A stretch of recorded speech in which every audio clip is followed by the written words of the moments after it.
ఆదివాసుల సంస్కృతి సంప్రదాయాలను కాపాడి రాబోయే భావితరాలకు అందించాల్సిన బాధ్యత ఆంధ్రప్రదేశ్ వరంగల్ జిల్లా కలెక్టర్ డాక్టర్ సత్యశారద అన్నారు.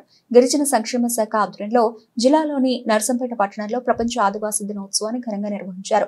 డప్పు వాయిద్యాలు, గిరిజన సాంప్రదాయాలు, నృత్యాలు చేస్తూ అమరవీరుల స్తూపం నుండి పాకాల రోడ్లోని కొమరం భీం విగ్రహం వరకు ర్యాలీ నిర్వహించారు. ఈ కార్యక్రమంలో కలెక్టర్ డాక్టర్ సత్యశారద ముఖ్య అతిథిగా పాల్గొని కొమరం భీం విగ్రహానికి పూలమాలలు వేసి ఘనంగా నివాళులర్పించారు. ఈ కార్యక్రమంలో జిల్లా గిరిజన సంక్షేమాధికారి సౌజన్య, గిరిజన సంఘాల ప్రతినిధులు, ప్రజలు పెద్ద సంఖ్యలో పాల్గొన్నారు.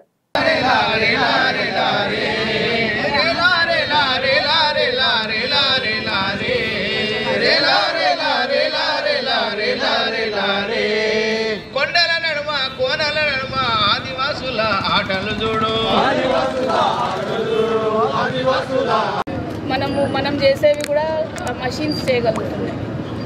కానీ ఏదైతే ఒక హ్యూమన్ బీయింగ్ చేసే డిఫరెంట్ ఏమంటారు వేరియేషన్స్ ఉంటాయో ఆర్టిఫిషియల్ ఇంటెలిజెన్స్ ఇంకా ఆ స్థాయికి ఇంకా త్వరలో రీచ్ అవుతుంది అన్న దీంట్లో ఈ కాన్సెప్ట్ తీసుకున్నారు.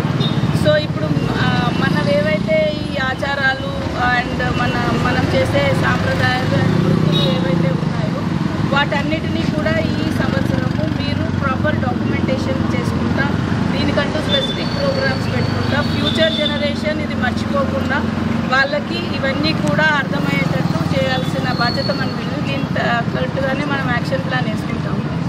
అండ్ వరంగల్ జిల్లాకి సంబంధించి మనకి 13 గ్రామాలు ఉన్నాయి, ఏవైతే ఏజెన్సీ గ్రామాలు. సో ఈ గ్రామాలలో స్పెసిఫిక్ అటెన్షన్ ఉంది రైట్ నౌ. ఫీవర్ సర్వేస్ మనం చేస్తున్నాము అండ్ మీ దగ్గరికి వచ్చి ఏమేమి ఇష్యూస్ ఉన్నాయనేది తెలుసుకోవడం జరుగుతుంది.